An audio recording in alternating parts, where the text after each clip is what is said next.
Fala aí, torcedor do nosso canal Futebol Total Oficial, trazendo mais um vídeo aqui no nosso canal. E nesse vídeo aí trazendo as notícias do Palmeiras de hoje. Palmeiras que enfrenta o Atlético Mineiro nesta quarta-feira. É a estreia do Verdão no Campeonato Brasileiro 2026. Vamos trazer o jornalista com as primeiras informações do dia. Vamos reagir aqui no nosso canal. Vitor Roque deve ser titular nessa partida. Vamos trazer aí a matéria, vamos reagir, mas antes quero convidar você que ainda não é inscrito aqui no nosso canal, se inscreva, ativa o sininho das notificações para você não perder nada. Tudo do Palmeiras, tudo do Verdão, você encontra aqui no nosso canal Futebol Total Oficial. Vamos aí para o vídeo e logo depois eu volto trazendo aí os jogos que tivemos nessa segunda-feira. Bom, vamos falar sobre as informações do Palmeiras. Olha só quem chega na tela da Band, meu parceiro de Rádio Bandeirantes, Bruno Migliozzi, que é o setorista do Verdão lá na rádio, tem as informações. Chega mais, Migliozzi, pode falar. Fala, Capela, tudo certo? Abraço para você, pro amigo ligado aqui no Esporte Total. Olha, Capê, ao que tudo indica, é o fim do rodízio do técnico Abel Ferreira na equipe do Palmeiras, pelo menos para a estreia contra o Atlético Mineiro no Campeonato Brasileiro. O Abel treinou hoje a mesma equipe, que venceu o São Paulo no Campeonato Paulista por 3-1 e não deve ter grandes alterações. Talvez uma em especial, a de Vitor Roque, que está 100% recuperado daquelas dores no joelho que o tiraram nas duas últimas partidas. O artilheiro do Palmeiras no último Brasileirão deve ser titular contra o Galo. Imagino que o Sousa seja a única alteração do Palmeiras nessa equipe, reeditando a dupla Flaco Roque, que fez tanto sucesso na reta final do ano passado. Mas, Capê, nessa segunda-feira agitada para o Palmeiras, mais informações importantes sobre movimentações de mercado. Vou começar com o John. Não pertence ao Palmeiras, formado na base do clube, estava no Bragantino, mas foi negociado com o Zenit da Rússia por valores altos, mais de 120 milhões de reais. Mas o Palmeiras tem 20% dos direitos do atleta e também o mecanismo de solidariedade da FIFA. Com isso, o Palmeiras deve lucrar mais de 25 milhões de reais com essa negociação. Claro que o John já foi vendido ao Bragantino no passado, então somando as duas histórias, mais de 50 milhões de reais esse jogador rende as contas do Alviverde. O Palmeiras deve usar esse dinheiro para buscar os seus reforços, alvos prioritários do mercado. No momento, John Arias e Nino seguem sendo as prioridades do Palmeiras na janela de transferências, mas o Abel Ferreira sabe que as negociações são complicadas, então talvez o Palmeiras comece a se movimentar em torno de plano B nas duas conversas. Vale destacar também, Capê, a situação de Rafael Veiga, meio-campista, que ainda não tem proposta na mesa, mas sim um grande interesse do América do México, compra ao final do vínculo. O que acontece no momento é uma situação de indefinição em relação ao limite de estrangeiros do América na Liga Mexicana. Com essa resolução, aí sim, a proposta chega à equipe do Palmeiras. Por enquanto, 4 saídas: Aníbal Moreno, Michael, Facundo Torres e também o goleiro Everton, que já estreou pelo Grêmio, inclusive. A única chegada do Marlon Freitas, mais um, que deve ser titular na partida contra o Atlético Mineiro nesta quarta-feira na Arena MRV, a estreia do Verdão em busca de mais um título do Campeonato Brasileiro. Grande Bruno Migliozzi, esse é um monstro, né?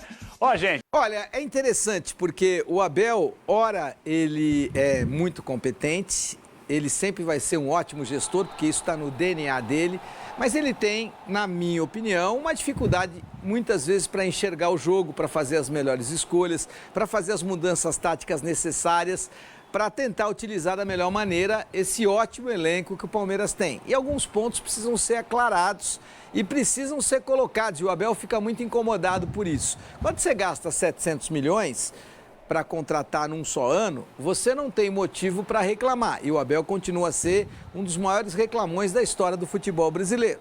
Você gasta 700 milhões numa só temporada e continua a reclamar, o erro é seu.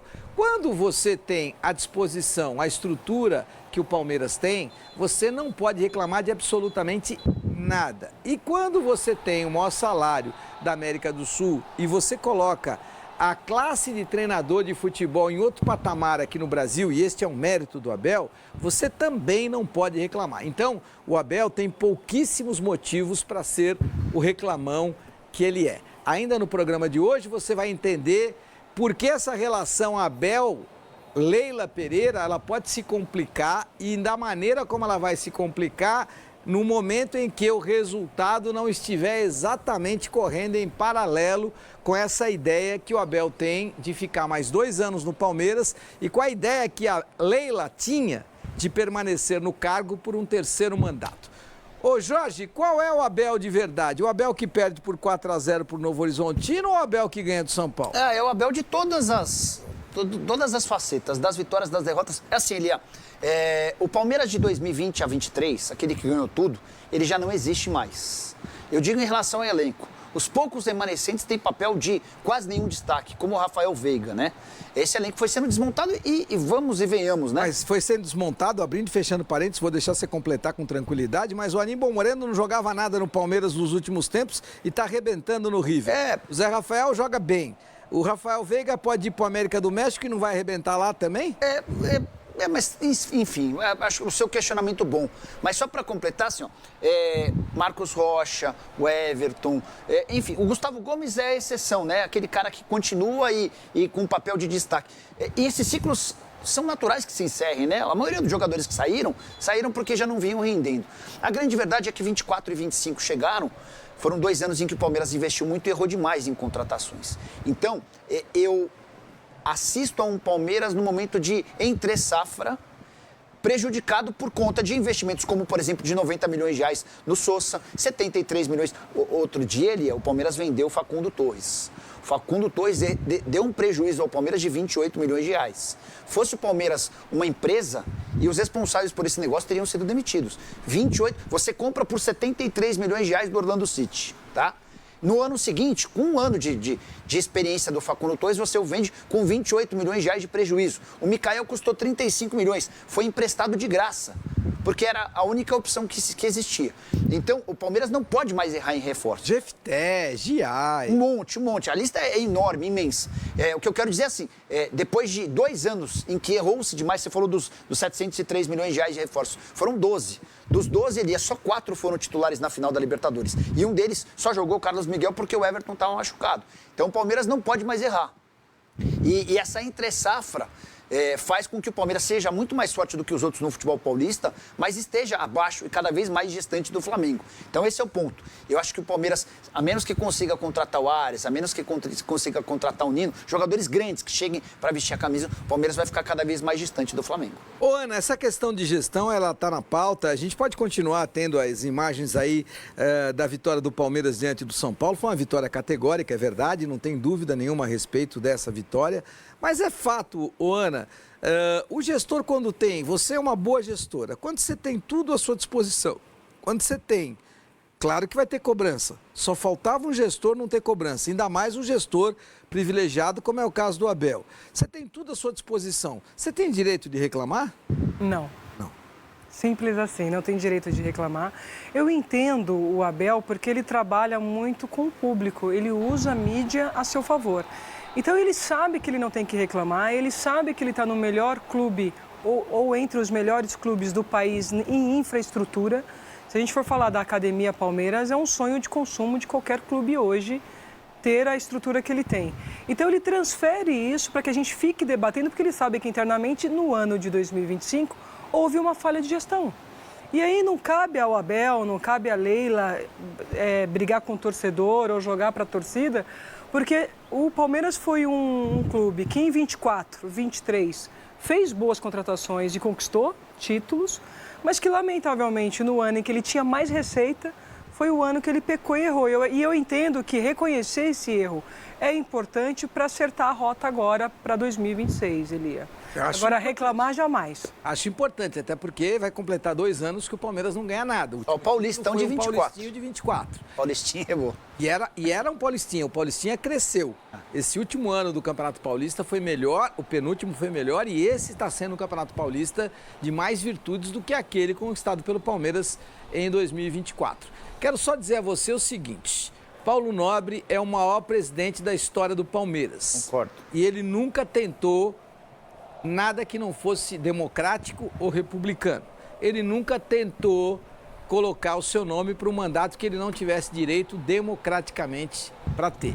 E olha, o dinheiro do Paulo Nobre foi muito mais importante, infinitamente mais importante do que o dinheiro da Crefisa foi para o Palmeiras. Basta você entender que hoje todos os patrocinadores que são master do Palmeiras pagam muito mais do que a Crefisa pagava quando estava à frente do Palmeiras. Repito, não tem erro, não tem absolutamente nada de errado, não transparente e não legal no contrato do Palmeiras com a Crefisa. Está tudo certo. Eu só estou dizendo que o Palmeiras não deve absolutamente nada a Leila Pereira. E ela não é sequer uma das 3 melhores presidentes da história do Palmeiras. E aí ela, sem ser uma das melhores presidentes da história do Palmeiras, ela pleiteia um 3º mandato que não é democrático e não é republicano.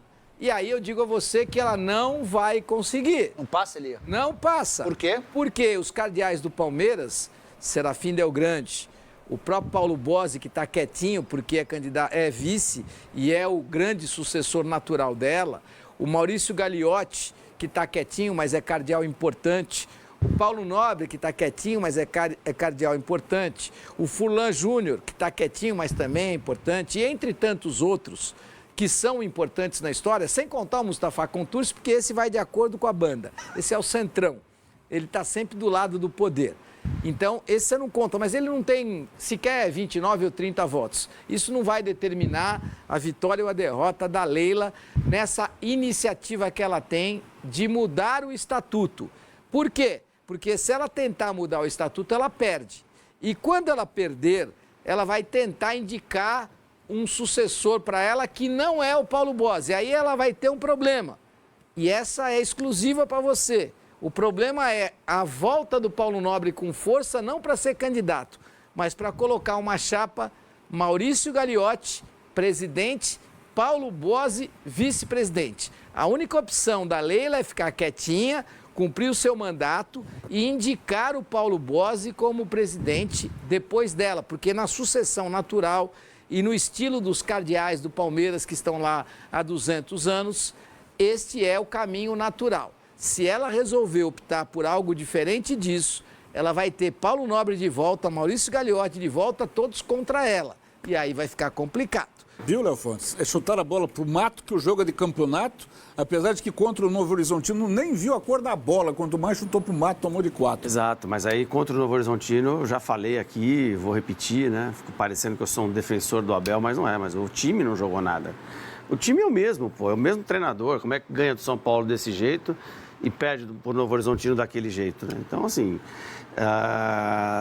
entrou com falta de confiança, com falta de foco no jogo, é atropelado. O Campeonato Paulista é assim, é difícil. Novo Horizontino é o líder. É o líder, pô. Agora, veja só, se o Palmeiras tivesse perdido no sábado para o São Paulo, talvez a torcida tivesse chamado o Abel de burro e hoje ele tivesse pegado as coisas dele e ido embora.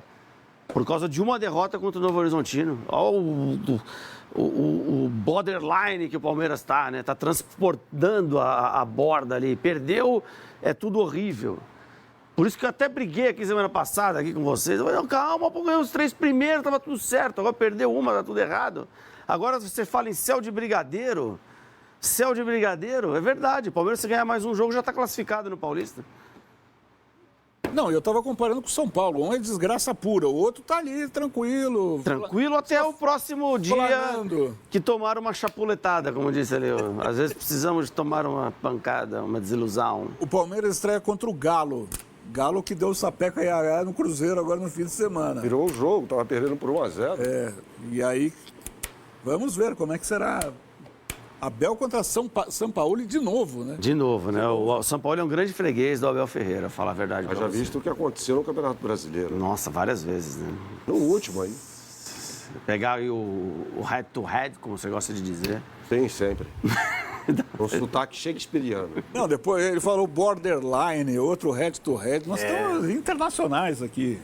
E o negócio tá... Precisa de um tradutor simultâneo para assistir ao programa. Daqui a pouco vai ter a legendinha embaixo. Aí. Fala, Jamélia, tranquilidade. Olha, Alviverde segue, vence e segue na briga pela liderança. Cara, vai ser a tônica de todos os campeonatos que o Palmeiras vai disputar? Cara, eu acho que o Palmeiras é candidato a tudo, cara. É favorito a brasileira, é favorito a Libertadores, é favorito a Paulista. O que aconteceu em Novo Horizonte foi um dia que pegou o Novo Horizontino jogando muita bola. É o melhor time do campeonato no momento. Quer dizer, a gente sempre fala do Palmeiras, mas pô, do outro lado tem gente também.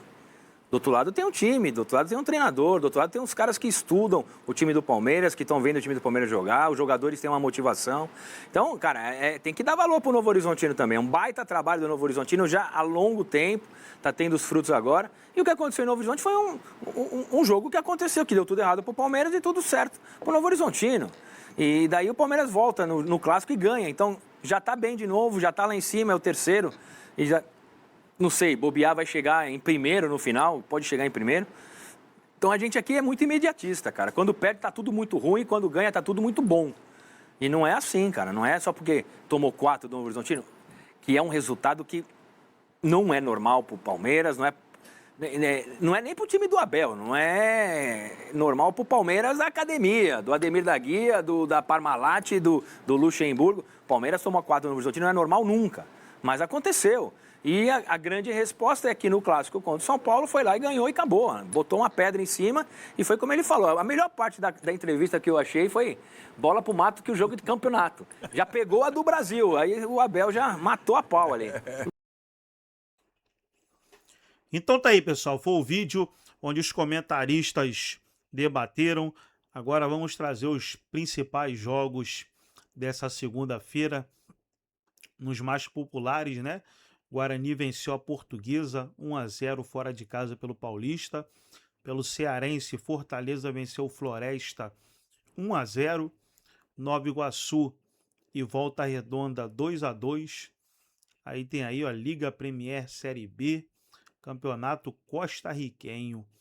Então tá ali, Campeonato Paulista.